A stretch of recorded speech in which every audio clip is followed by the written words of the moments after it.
you on your own. I said I'd catch you.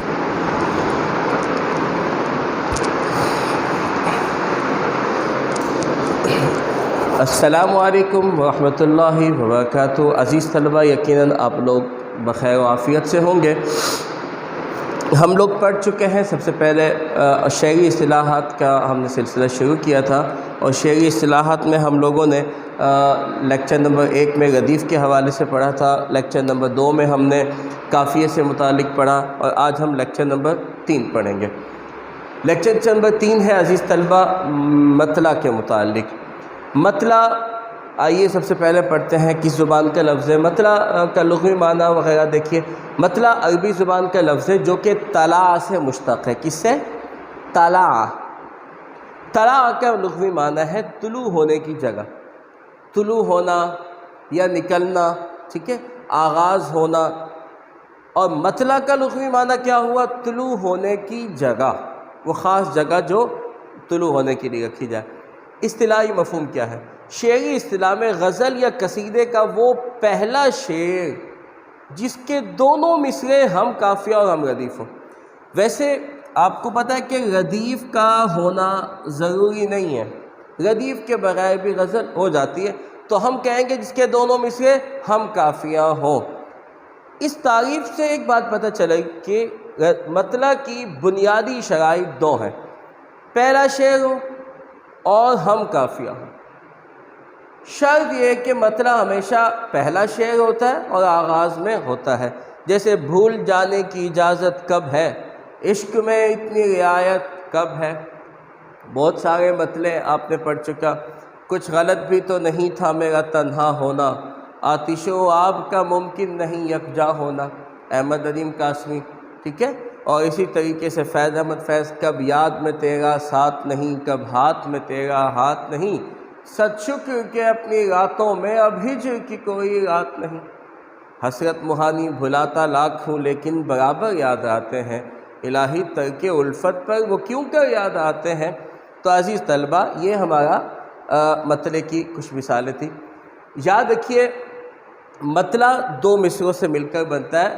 شعر کا ایک مصرعے کا معنی ہے دروازے کا ایک پٹ۔ جس طریقے سے ہم دیکھتے ہیں ایک دروازہ ہے اور اس دروازے کے 2 آگے پٹ ہوتے ہیں اور اس کے ایک حصے کو مصرع بولتے ہیں، ٹھیک ہے۔ جب یہ دونوں مل جاتے ہیں تو پھر ایک دروازہ، ایک شعر بن جاتا ہے۔ تو مطلع یہ آپ یقیناً سمجھ چکے ہوں گے۔ کچھ اضافی وضاحتیں ہیں، MCQs پوچھنے کے لیے ممتحن مختلف طریقے سے بات پوچھتا ہے تاکہ بچوں کو ذرا مطلب کیا کہتے ہیں اس کو پریشان کرنے کے لیے، تو وہ اضافی وضاحتیں جو پوچھا جاتا ہے یہ نکالتے ہیں۔ سب سے پہلی بات، مطلع قواعد کی روح سے اس میں ظرف مکان ہے، کیونکہ ایسی جگہ جو کسی خاص جگہ کو ظاہر کرتی۔ مطلع جو ہے اس کی ایک جگہ متعین ہے کہ وہ پہلا شعر ہو۔ جب پہلا شعر ہو وہ اس میں ظرف مکان ہو گیا۔ مطلع کبھی دوسرا شعر یا تیسرا شعر نہیں ہوتا، مطلع پہلا شعر ہوا کرتا ہے۔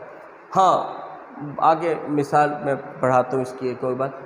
آسمان پر چاند سورج نکلنے کی جگہ کو بھی مطلع کہتے ہیں۔ تو جیسے کہتے ہیں نا مطلع آج ابر آلود ہے، مطلع سے مراد آسمان کا وہ حصہ جہاں پر چاند سورج ہیں وہاں، یعنی کہ چاند اور سورج کے سامنے بادل آئے ہوئے ہیں، لہذا مطلع ابر آلود ہو چکا ہے، تو لہٰذا اس کو بھی مطلع کہتے ہیں۔ یہ بھی بطور MCQs بطور خاص پوچھا جاتا ہے۔ تیسری بات، مطلع غزل کا نقیب ہوتا ہے، یہ بات یاد رکھیے، مطلع غزل کا نقیب ہوتا ہے۔ آپ لوگوں نے دیکھا ہوگا پہلے وقتوں کے اندر، آج پرانی موویز میں جب کسی پرانے کلچر کو دکھایا جاتا ہے تو اس میں یہ ہے کہ جب بادشاہ دربار میں تشریف لایا کرتے تھے تو ایک نقیب آواز لگایا کرتا تھا، سب کو پہلے متنبع کیا کرتا تھا۔ وہ کہا کرتا تھا جنبش نکن ہوشیار باش، شہنشاہ ذل الہی، شہنشاہ ہند جلال الدین محمد اکبر تشریف لا رہے ہیں۔ اب یہ اعلان ہے، وہ سب پتہ لگ جاتا ہے فلاں شخصیت آ رہی، یعنی کہ نقیب کے اوپر ذمہ داری ہوتی ہے کہ وہ شخصیت کا تعارف اس طرح سے کروائے کہ جاننے والا اور ہر انجان شخص کے اس کے دل میں عزت اور احترام بیٹھ جائے، اور ہر شخص اس کے احترام کے لیے ایک تجسس پیدا ہو جائے کہ یہ ہستی کون ہے۔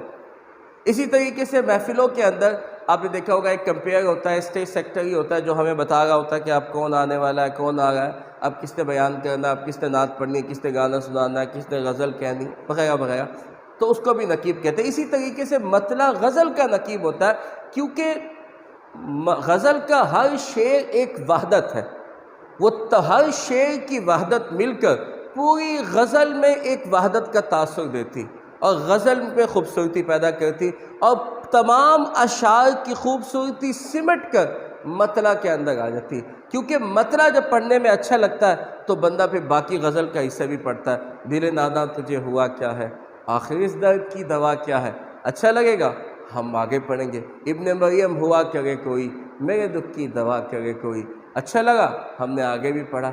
دل میں ایک لہر سی اٹھی ہے ابھی، کوئی تازہ ہوا چلی ہے ابھی، شعر پڑھا اچھا لگا آگے بھی غزل پڑھتے، ٹھیک ہے۔ اسی طریقے آگے تو اس کے بعد ایک اور بات یاد رکھیے گا، غزل کے اندر ایک سے زیادہ مطلع بھی ہو سکتے ہیں۔ یہ تجرباتی غزلیں بعض لوگوں نے 10 15 20 مطلع بھی لکھے ہیں، تو یہاں پر یاد رکھیے گا اگر غزل کا دوسرا شعر بھی ہم قافیہ ہو، یعنی کہ اس کے دونوں مصرعے ہم قافیہ اور ہم ردیف ہوں، تو جان لیجئے گا اسے مطلع ثانی کہتے ہیں۔ کیا کہتے ہیں؟ مطلع ثانی۔ ہمارے سال اول کے نصاب کے اندر مومن خان مومن کی دوسری غزل ہے، اس میں 2 مطلع استعمال ہوئے، باقی کسی غزل میں 2 مطلع استعمال نہیں ہوئے۔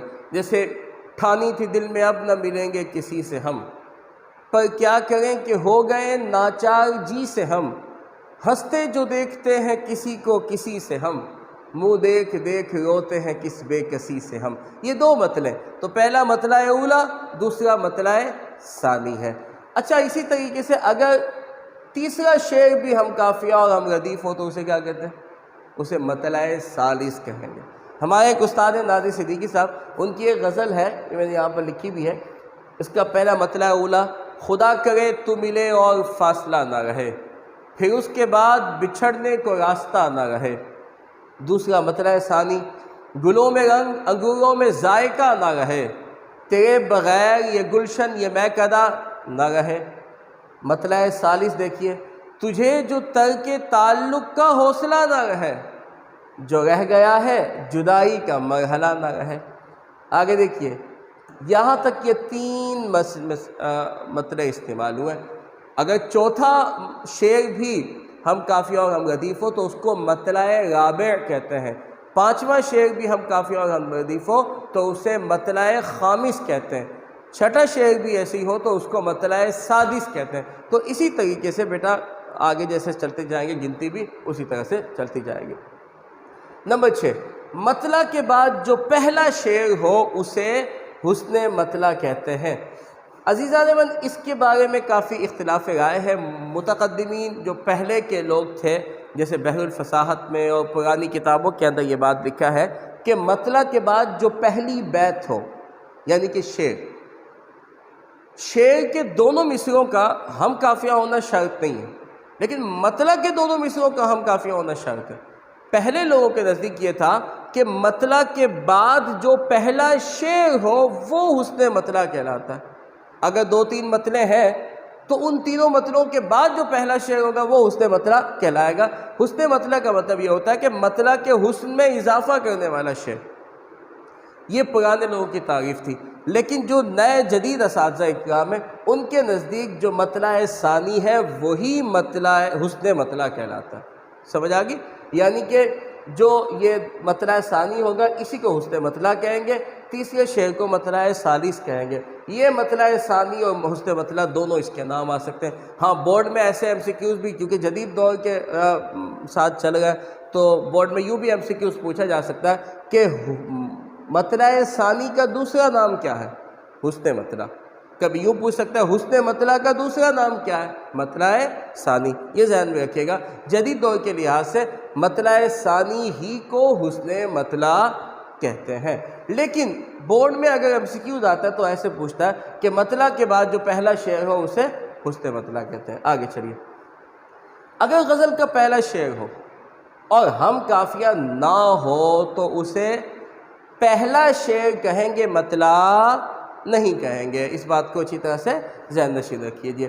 نمبر 8، جس غزل میں مطلع نہ ہو اسے سر بریدہ غزل کہتے ہیں۔ سر بریدہ مطلب سر کٹی گردن، جس کی یہ عیب ہے، یہ نقص ہے۔ اگر غزل ویسے ہیں بہت سارے شعراء نے مطلع کے بغیر غزلیں لکھی ہیں، لیکن یہاں پر ہمیشہ یاد رکھیے گا جس غزل میں مطلع نہ ہو اسے سر بریدہ غزل کہتے ہیں۔ تو یقیناً آپ لوگ اچھی طرح سے جان چکے ہوں گے، سارے معاملات کو سمجھ چکے ہوں گے، آپ کے سامنے تمام وضاحتیں مطلع کی آ چکی ہیں۔ عزیز طلبہ، ہمارے یوٹیوب چینل عبدالصمد آزاد کو دوستوں کے ساتھ شیئر کیجئے، سبسکرائب کیجئے، کمنٹ کیجئے۔ آپ کی پسندیدگی، آپ کا لائک کرنا ہمارا حوصلہ بڑھاتا ہے کہ ہم اچھا کام کر رہے ہیں۔ تھوڑا سا وقت نکال کیجئے، یقیناً آپ کو زحمت نہیں ہوگی، آپ کو کچھ اچھی چیزیں ہماری طرف سے ملتی رہیں گی۔ آنے والے لوگوں کو اپنے دوستوں کے ساتھ جو فرسٹ ایئر کے، سیکنڈ ایئر کے، 9 10 کے طلباء ہیں، ان کے ساتھ ہمارے چینل کو شیئر بھی کیجئے۔ آپ کی یہ محبت ہمارے سر پر ہمیشہ احسان مند رہے گی۔